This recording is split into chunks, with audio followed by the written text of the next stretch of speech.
इस पे ना मैं एक स्टिकर लिखवा दे रहा हूँ, चप्पल is prohibited in this bike. मतलब आपको लगने लगेगा यार पैंट प्रेस क्यों हो रहा है मेरा। स्टार्टिंग से बोल रहा हूँ, शहर में चलाने बाइक को बहुत आफत है यार। बस मैं एक वर्ड यूज़ करूँगा इन लाइट्स को डिस्क्राइब करने के लिए, ओए होए होए। इंजन हीटिंग नहीं कहेंगे भाई, इसको भट्टी कहेंगे, भट्टी। बट इन रिम्स में ना मेरे को आराम से चलाना पड़ता है भाई। स्टैंड से उठाना थोड़ा सा ट्रिकी हो सकता है स्टार्टिंग में। मेरे दोस्त की मैं KTM चला रहा था उसको भी मैंने एकदम से भाई उठाया तो वो दूसरी तरफ पलटने वाली थी। एक तो पूरे लोहे की बनी है गाड़ी, तो जो लोहा झंझनाता वो ना अलग से ही सेंसेशन देता है यार। हाँ, जितने भी भाई हिमालयंस है ना उनमें ये प्रॉब्लम तो भाई पैदा होने के साथ से ही आती है, तो एकदम पगला जाओगे भाई थर्ड गियर पे। तो अब करते हैं भाई फाइनल वर्डिक्ट के ऊपर बात कि आपको 3.5 लाख रुपए लगा के ये बाइक खरीदनी चाहिए कि नहीं खरीदनी चाहिए।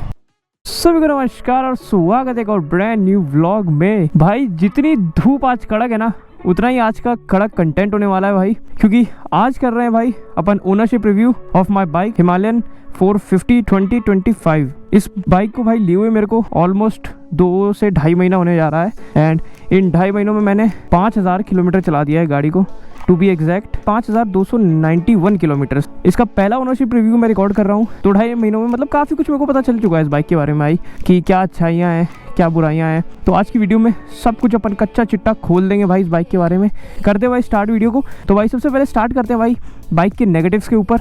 तो भाई सबसे पहले नेगेटिव की अगर मैं बात करूँ तो वो ना सबसे बेसिक होने वाला है, ये जो साइड स्टैंड है ना इसका यार, ये इतना ज़्यादा झुकाता है बाइक को कि भाई फर्स्ट इंस्टेंस पे तो ये बाइक उठती नहीं है किसी से भी। अगर नॉर्मल बंदा ना उसको पता नहीं इस बाइक के बारे में तो इसको स्टैंड से उठा नहीं पाएगा। हालांकि मेरे को तो अब आदत हो गई है, बस ये चीज़ मेरे को मतलब ख़राब लगती है यार, बहुत ज़्यादा झुका हुआ। आप लोग देखो यहाँ से, मतलब ये स्टैंड तो अलग से दिया ही हुआ है, प्लस इसमें जो ये दिख रहे हो टिल्ट, इसकी वजह से बहुत ज़्यादा झुक जाती है गाड़ी। और वेट तो है ही भाई इस बाइक का 190 किलो ड्राई, तेल वेल भरने के बाद तो 220 किलो पार कर देगी। बाकी धीमी धीमी करके ना आदत हो जाती है, जैसे मेरे को हो गई। इसका बस एक चीज़ और दिक्कत है भाई, अब जैसे ना इस बाइक का मेरा ना मसल मेमोरी बन गई है, तो स्टैंड से जैसे उठाता हूँ तो मैं पूरा जोर लगाता हूँ कि भाई बाइक उठ जाए। मेरे दोस्त की मैं KTM चला रहा था, उसको भी मैंने एकदम से भाई उठाया तो वो दूसरी तरफ पलटने वाली थी। तो ये चीज़ हो जाती है थोड़ा भाई, क्योंकि मसल मेमोरी बन गई ना इसके साथ। अब करते भाई सेकंड नेगेटिव पे बात, तो वो होने वाले भाई वाइब्रेशंस। यार क्या भाई वाइब्रेशन है इस बाइक में। हालांकि मैं Honda CB300F यूज़ कर रहा हूँ, उसमें भी काफ़ी वाइब्रेशंस आते हैं, बट मैं बताना चाहूँगा भाई इस बाइक में ज़्यादा ही वाइब्रेशन है भाई, बहुत ज़्यादा ही समझ लो। एक्चुअली में क्या है ना, एक तो पूरे लोहे की बनी है गाड़ी, तो जो लोहा झंझनाता वो ना अलग से ही सेंसेशन देता है यार। पूरा हैंडल आप ये समझो बाइक चलाते समय 80-90 के अराउंड इतना ज़्यादा वाइब्रेट करता है। कुछ टाइम स्टार्टिंग में आपको अनोइंग लगेगा, बट जैसे मैं यूज्ड टू हो चुका हूँ तो मेरे को उतना फर्क पड़ता नहीं है। बट वो ये स्टार्टिंग में ना आपको लगेगा यार बहुत ज़्यादा वाइब्रेट कर रही है। एंड फुट पैक्स पे भी थोड़ा थोड़ा वाइब्रेशन फील होता है। एक चीज़ नोटिस करी मैंने, अगर फुट पैक से हटा के इसमें पैर रख दो आप, जैसे फॉर लॉन्ग राइड्स में ना मैं क्या करता हूँ, इधर से पैर हटा के इंजन गार्ड पे रख लेता हूँ, तो इंजन गार्ड पे ना वाइब्रेशन कम है as compare to foot pegs, जो कि मेरी होंडा में उल्टा था भाई। इंजन गार्ड पे वाइब्रेशन ज़्यादा आता था, फुट पैक्स पे कम आता था। तो ये चीज़ थोड़ी अलग है भाई। सिंगल सिलेंडर वैसे भी है और तो ना बड़ा सीसी इंजन, वाइब्रेशन तो भाई मस्ट है, मतलब वो तो कोई ऑप्शन नहीं उसका। बट ये है कि आप थोड़े टाइम के बाद ना यूज टू हो जाते हो उससे। और वाइब्रेशन से ना एक दिक्कत और है इसमें यार, तो जितने भी स्क्रू है ना बाइक में वो कुछ टाइम के बाद लूज हो जाते हैं भाई। मैंने अपने टॉप बॉक्स जो जाना का इसमें लगाया था उसमें 4 नट आते हैं, क्योंकि इसके ऊपर स्लाइड होकर वो डब्बा फिट हो जाता है। मैं बिना डब्बे के चला रहा था एक बारी, तो वाइब्रेशन की वजह से उसका ना इधर साइड का एक नट गिर गया भाई। मेरा तो दिमाग ही खराब हो गया। मैंने कहा नट गिर गया तो टॉप बॉक्स लग भी नहीं पाएगा। इतनी मुश्किल से फिर मेरे को स्पेयर इसके 4 नट मिले। ये आपको मतलब टाइम टू टाइम ना सारे नट्स बोल्ट वगैरह सब ना देखना पड़ेगा कि लूज तो नहीं हो गया कुछ। अब करते हैं भाई अपन थर्ड नेगेटिव के ऊपर बात, वो होने वाला है भाई इसका माइलेज। जबकि मैं इसको धीमे भी चलाऊं तेज भी चलाऊं, माइलेज कहीं से भी अच्छा दे नहीं रही यार ये बाइक।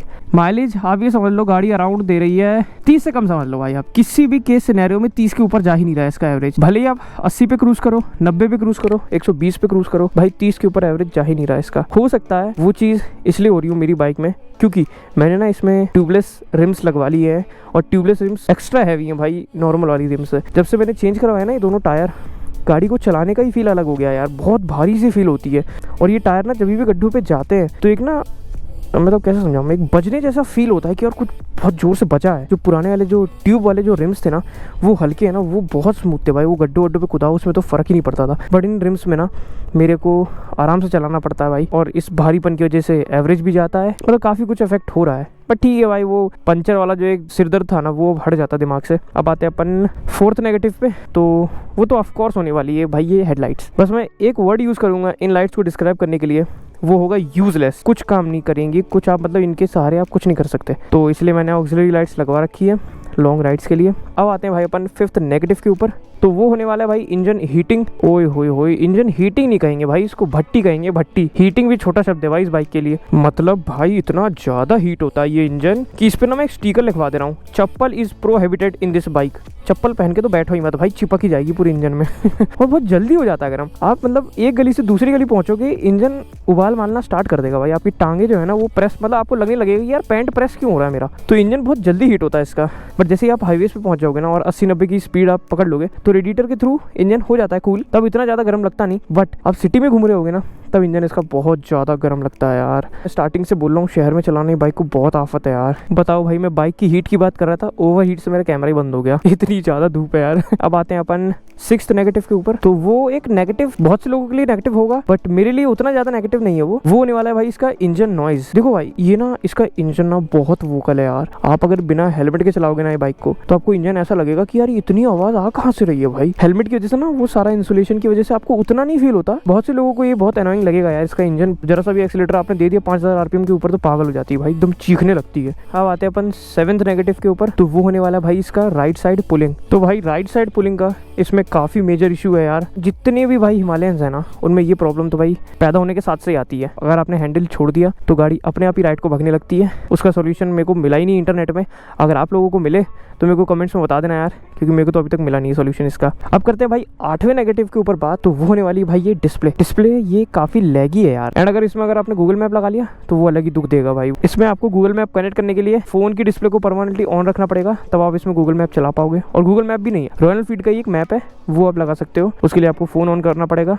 एक तरफ ये गर्म होगा, एक तरफ बैटरी भी खत्म होगी फोन की, तो आप मतलब कुछ कर नहीं पाओगे। ये बहुत अजीब सा ये कुछ सीन है यार। अगर ये डिस्प्ले बंद करने के बाद भी चालू रहता ना तो वो चीज़ बेस्ट रहती भाई। अभी मैं मुंबई गया था ना तो मेरे साथ हुआ था यार काफी बार। रीरूटिंग के चक्कर में भाई वो लैगी हो जाता है, चिपक ही जाता है एक जगह। अब करते हैं भाई नेगेटिव्स के सिलसिले को अपन खत्म और आते हैं पॉजिटिव्स के ऊपर। तो पहला पॉजिटिव जो है इस बाइक का वो है भाई इसका पैकेज। मतलब ये जिस प्राइस रेंज में जो पैकेज दे रही है ना ये बाइक, वो शायद ही कोई देती होगी भाई 3.5 लाख के बजट में। पावर, टॉर्क, हर चीज के मामले में यार ये गाड़ी बेस्ट लगी मेरे को इस प्राइस रेंज में। आप अगर KTM की जाओगे एडवेंचर तो वो 1 लाख सीधा इससे महंगी है और उसमें भी उतना कुछ खास मतलब मेरे को तो नहीं लगता भाई फर्क। प्राइस और परफॉर्मेंस के रेशियो को लेके मैं बहुत खुश हूँ भाई। अब करते हैं भाई सेकंड पॉजिटिव के ऊपर बात। तो वो होने वाले भाई ये ब्रेक्स इस बाइक की भाई लाजवाब है यार। आगे वाले ब्रेक तो हर बाइक के अच्छे होते हैं इसका, लेकिन पीछे वाला ब्रेक भी इतना बेहतरीन है ना, मैं तो थम्स अप देना चाहूंगा। बहुत अच्छे ब्रेक्स हैं इस बाइक के ना, इतना भारी वजन के साथ ये वाले ब्रेक्स बेस्ट हैं भाई, बेस्ट। अब करते हैं थर्ड पॉजिटिव के ऊपर बात। तो वो है इसका लो एंड टॉर्क। मैंने वैसे पुरानी वाली हिमालयन चलाई नहीं है, उसका तो थोड़ा ज्यादा ही था भाई, बट इसका भी मैं संतुष्ट हूँ भाई। इसका जो लो एंड टॉर्क है ना बेस्ट है भाई। 5000 आरपीएम पे 40 Nm टॉर्क जो फेंक के मारती है गाड़ी, एक नंबर लगता है। और प्लस इसका ना पहला और दूसरा गियर आपको ना उतना ज्यादा लगेगा नहीं कि यार पावर उतनी आ रही है, लेकिन जो थर्ड गियर जो चांटा मारता है ना पिकअप का यार, क्रेजी मैन क्रेजी। मतलब आपको ऐसा लगेगा कि पहले दूसरे गियर में ना इसकी 50% ही पावर निकल रही है, बट जैसे ही थर्ड गियर लगेगा एकदम पगला जाओगे भाई थर्ड गियर पे। तो लो एंड टॉर्क थर्ड गियर से निकलता है, एक नंबर भाई। अब करते हैं भाई फोर्थ पॉजिटिव के ऊपर बात। तो होने वाले हैं वो ये ब्यूटीफुल से सस्पेंशन यार। इस गाड़ी का जो सस्पेंशन का जो पूरा सेटअप है ना वो भी एक नंबर है भाई। इतने बढ़िया सस्पेंशन है भाई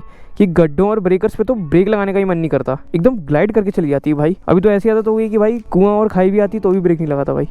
सस्पेंशंस बेस्ट है भाई इस बाइक के, लॉन्ग राइडिंग के लिए, लॉन्ग टूरिंग के लिए, ऑफ रोड के लिए भी। बट वो थोड़ा वेट इसका ऑफ रोड के लिए उतना ज्यादा प्रेफरेबल है नहीं, but still suspensions are damn good in this bike. अब करते हैं भाई अपन फिफ्थ पॉजिटिव के ऊपर बात। तो वो है मेरा आफ्टर मार्केट एक्सेसरी, ये विंडशील्ड भाई। इसकी वजह से ना यार मेरे को जो विंड ब्लास्ट का ना डब्ल्यू भी नहीं आता भाई मेरे पास, इतना मस्त विंड स्क्रीन है ये। बस हाँ उसका थोड़ा नेगेटिव ये है कि शायद इसकी वजह से ना माइलेज मेरी गाड़ी और नहीं दे रही है, क्योंकि बहुत ज्यादा ड्रैग पड़ता है इससे ना, और पावर भी थोड़ा सा कम फील हो रहा है इसकी वजह से, पूरी हवा रोकता है ये। बट ठीक है भाई, मेरे को दूसरी तरफ फायदा मिल रहा है तो वो अच्छा, मैं थकता नहीं हूँ भाई। लॉन्ग राइड्स पे भी ना हवा कुछ लगती नहीं है, और ज़्यादा लगता है तो मैं थोड़ा सा और नीचे झुक जाता हूँ, तो वो हेलमेट पूरा पारी कर जाती है भाई हवा। ऐसे कोई स्पॉन्सर्ड नहीं है शीशा मेरे को, ये कस्टम ही मैंने शीशा ऑनलाइन मंगाया था। अगर आपको विंड ब्लास्ट ज़्यादा फील होता है ना तो ये शीशा आपके लिए बना है भाई। अब मेरे ख्याल से ना अब यहाँ से चलते हैं भाई, डोल ताशे इतने बज रहे हैं और मेरा कैमरा इतने बार बंद हो रहा है भाई ओवर हीट के चक्कर में। मैं क्या करूँ यार भाई, पूरे 6 से 7 बार बंद हुआ है ये कैमरा यार ओवर हीट के चक्कर में, क्योंकि हवा नहीं लग रही ना इसमें।